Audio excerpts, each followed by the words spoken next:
Salamat sa Panginoon dahil kami ay ginabayan dito sa bawat lugar sa kaputang Luzon upang kami ay magbahagi ng salita, imanan na salita ng Panginoon. Dahil ang sabi ng Diyos, umayo kayo at magbahagi kayo ng salita ko at dahil ako ay malapit nang dumating. Kami po ay mga street evangelist. Nagbabahagi kami sa bawat palengke, sa mga lansangan. At kami ay may pastor na si Pastor Jedi. Siya ay nanggaling ng Mindanao. At siya din ay nag-travel mula Mindanao hanggang Luzon, Visayas upang magbahagi ng banal na salita. Dahil ang sabi ng Diyos, umayo ka at magbahagi mo ang aking mga banal na salita sa buong Pilipinas. At ngayon, nagdirito kami sa lugar ng San Miguel upang kami ay magbahagi ng salita ng Diyos. Kami ay nanggagaling na ng Taytay. Bawat lugar na aming nadaraanan ng mga palengke ay kami ay nagbabahagi po. Ngayon, andito na kami sa San Miguel. Ang sabi ng Diyos, ang gusto ng Diyos ay ibahagi ang kanyang salita at ang gusto niya mangyari. Ang sabi ng Diyos, tayo ay magsisi sa ating mga kasalanan at kailangan natin ito ay ilapit sa Kanya upang tayo ay maligtas. At kailangan tayo ay bubusugin natin ang ating mga kaluluwa. Dahil ang sabi sa Mateo chapter 4 verse 4, hindi lamang tayo nabubuhay sa tinapay, kung hindi sa salita na lumalabas sa bibig ng Diyos. Mga kapatid, kailangan natin ang ating kaluluwa pakainin. Kung ang ating physical na katawan ay ating pinapakain, ganun din ang ating kaluluwa. Kailangan ito ating busugin dahil pag hindi natin pakainin ang ating kaluluwa, ito ay nanghihina kagaya ng ating physical na katawan. At kailangan natin na lumapit sa Panginoon upang tayo ay maging malakas sa pananampalataya at kailangan tayo ay magbasa ng Bible upang busugin ang ating kaluluwa. At ang Bible kasi ito ang ating pagkain araw-araw. Ang Bible at ang salita ng Diyos, ito ay doon natin matatagpuan ng mga kanyang mga katangian sa Bible. At ito ay upang sa pagbabasa ng Bible, ang ating mga maling gawain, ito ay ating naaalis at kailangan natin ito basahin araw-araw ang Bible dahil ito ay ating pagkain araw-araw dahil ito salita ng Diyos. Ang sabi niya na Panginoon, kailangan natin na umatin ng pagtitipon, kagaya ng mga Bible study sa araw ng pagtitipon upang tayo ay matuto at tumago tayo sa pananampalataya. At kailangan din sa araw ng linggo tayo ay dadalo upang tayo ay doon tayo ay hihingi ng kapasalamatan sa ating mga gawain. Magpapasalamat tayo sa buong linggo sa mga biyaya na pinagkaloob sa ating ng Panginoon. At doon din tayo hihingi ng kapatawaran at hihiling sa simbahan kung ano ang mga nagawa natin, mga kasalanan. Kaya sa araw ng linggo, hindi natin dapat kaligtaan yung pagdalo sa bahayan ng Panginoon.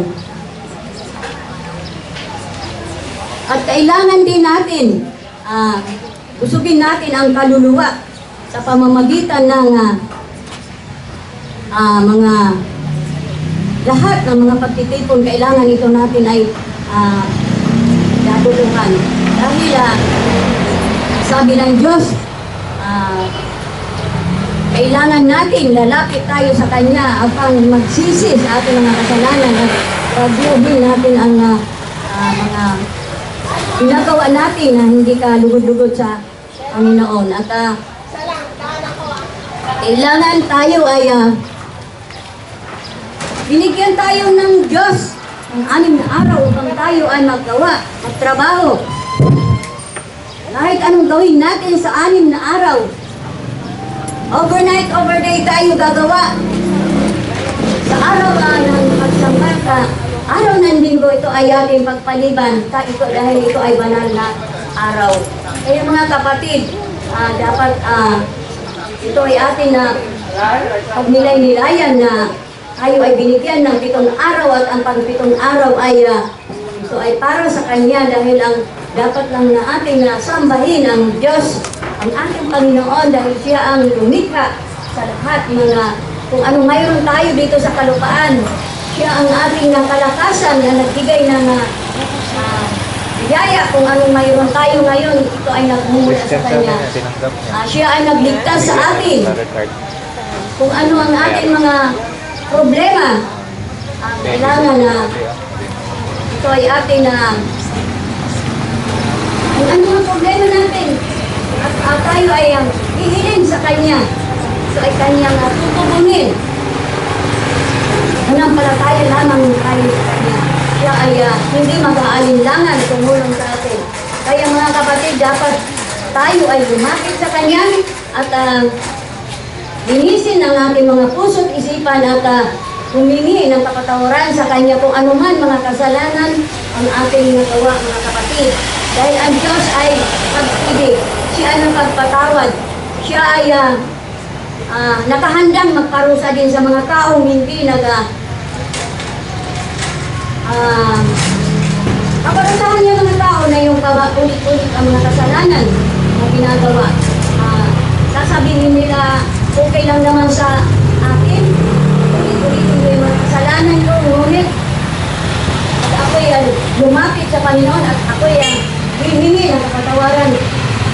Pero hindi yan ang tama mga kapatid. Pag oras yung humingi ka ng kapatawaran sa Panginoon, yung kasalanan mo hingin yung magkatawad sa Panginoon, kailangan hindi mo ito ulit-ulitin dahil ang Panginoon ay nakahandang magparusa sa ating mga kasalanan.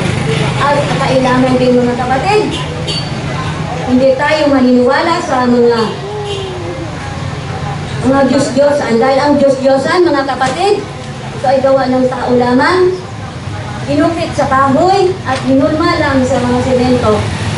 At yun ay walang buhay. May mata siya ay hindi makakita, dahil hindi makapagsalita. At may kamay hindi siya makagalaw. Dahil siya ay walang buhay mga kapatid. Na dapat lang natin sambahin ang ating Panginoon na buhay na si Yeshua, Hamashiach ang Jesus Christ, dahil siya ang nagbigay sa atin ng buhay, kalakasan, kaligtasan, kung sa ating mga araw-araw na mga gawain, siya ang nagagabay, patnubay sa bawat isa sa atin. Kaya mga kapatid, tandaan nyo yan na kailangan siya lang ating sasambahin, mga kapatid. Kung natin siya ay paliban, lalo-lalo na sa araw ng linggo, kailangan tayo ay dadalo sa bahay sambayan ng Panginoon upang tayo ay magpuri. Doon natin siya dadakilain, doon hatiin sa bahay sambayan ng Panginoon. Doon tayo magpapasalamat sa mga biyaya na nagmula sa Kanya sa buong isang linggo, sa araw-araw na pinagpaluod sa ating ang mga blessings. Tayo ay magpapasalamat sa Panginoon dahil siya itong ating source ng blessings. Kaya mga kapatid, tandaan nyo yan. Kahit anong mayroon tayo dito sa kalupaan, kayamanan, kung anong mga magagara na bahay, ngunit kung hindi natin tatangkilitin ang Panginoon, hindi natin sa araw ng linggo, hindi natin hindi tayo magsisimba, mga kapatid, baliwala ang aking kayamanan, lalong-lalo na sa paghukom ng Panginoon, ito ay iiwan natin dito sa kalupaan. Ang tanging lamang dadalhin natin yung ating katawan na pupot-pubad. Wala tayong madadala kung hindi yung ating katawan at yung ating pananalig sa Panginoon, pananampalataya, mga kapatid. Kaya huwag natin ang pilikin kung ano man kung ano man makayamanan mayroon dito sa kalupaan na gusto natin magpayaman, puro pera-pera, ngunit mga kapatid, tandaan nyo yan sa paghuhukom ng Panginoon. Hindi natin alam kung kailan ang pagbabalik ng ating Panginoon dahil ang sabi niya, ako'y babalik na. Kailangan mapaghandaan natin itong pagdadating ng ating Panginoon dahil ang mga babala ng Panginoon na siya ay babalik na, tayo ay magkakaroon ng lindol, mga sakuna na mga suno, yung mga gera sa ibang bansa, kung ano-ano mga problema, mga pagsubok mayroon tayo. Ito ay palatandaan ng Panginoon ay babalik na. Kaya mga kapatid, nandito kami upang ipaalala sa inyo kung ano ang sinasabi ng Panginoon na dapat tayo ay magsisi na sa ating mga kasalanan, baguhin natin ang ating mga kasalanan kung anong hindi mabuti sa kapwa. Huwag tayong maging nasakin, mga ngalunya, kung ano-ano mga sanlibutan ng mga gawain dahil ito hindi kalulubot sa Panginoon. Kaya tayo ibang bagay na madadala sa langit kung hindi ka mga ating nakatawag. Kaya mga kapatid, tayo ay lalapit sa Panginoon. Dahil ang sabi ng Diyos sa Kawikaan 20 ng verse 1, ang taong hindi nagbabago siya ay hindi maliligtas. At ang sabi rin ng Diyos, yung hindi nakasulat sa pangalan sa aklat ng buhay, sila ay tatapon sa nagagdagang pagkakot. Yung lamang ang salita ng Diyos, gawa ka, Yeshua. Salamat sa nakinig sa mga nangyarito ngayon, sa mga tricycle driver. Alain kayo ng Panginoon, sa mga nakinig.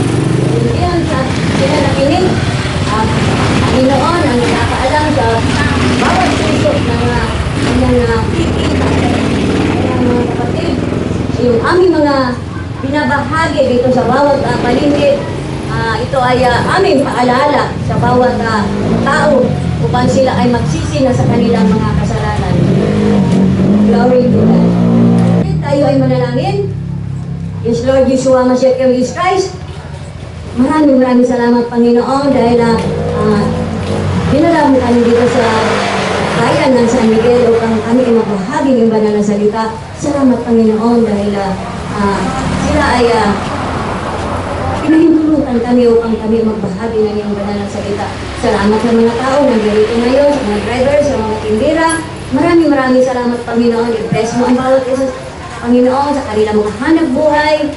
Kung ano man ang mga drivers, Panginoon, ingatan ang bawat isa, Panginoon. Iligtas mo sila, Panginoon.